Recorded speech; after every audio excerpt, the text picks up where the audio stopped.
And the Lord visited Sarah as he had said, and the Lord did for Sarah as he had spoken. For Sarah conceived and bore Abraham a son in his old age, at the set time of which God had spoken to him.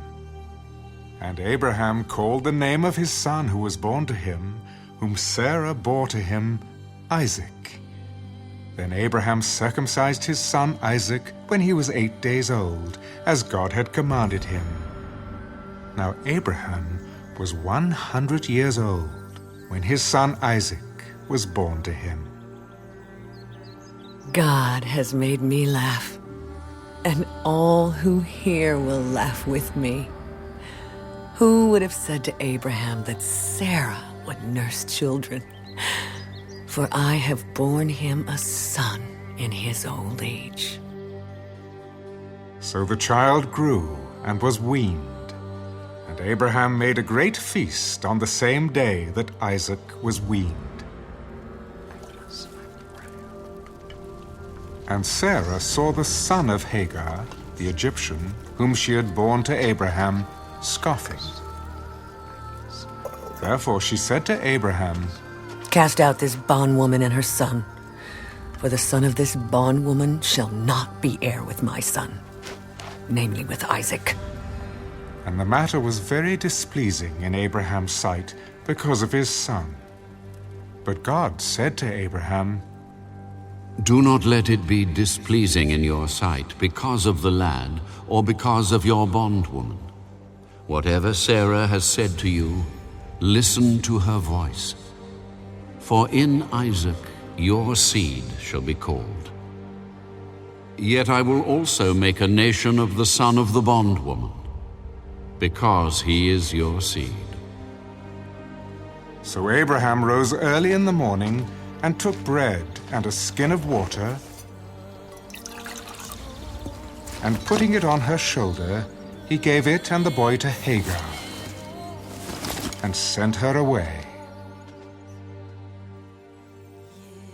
Then she departed and wandered in the wilderness of Beersheba, and the water in the skin was used up, and she placed the boy under one of the shrubs.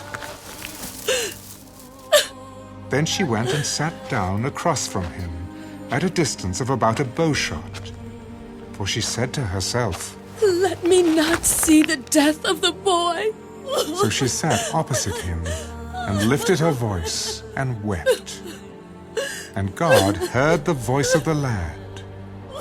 And the angel of God called to Hagar out of heaven and said to her, What ails you, Hagar? Fear not, for God has heard the voice of the lad where he is.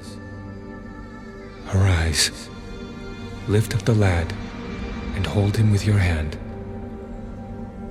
for I will make him a great nation. Then God opened her eyes, and she saw a well of water. And she went and filled the skin with water, and gave the lad a drink.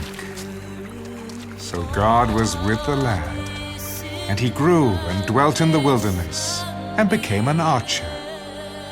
He dwelt in the wilderness of Paran, and his mother took a wife for him from the land of Egypt.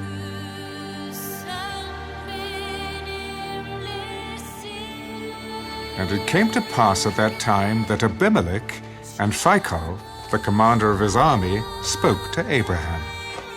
God is with you in all that you do.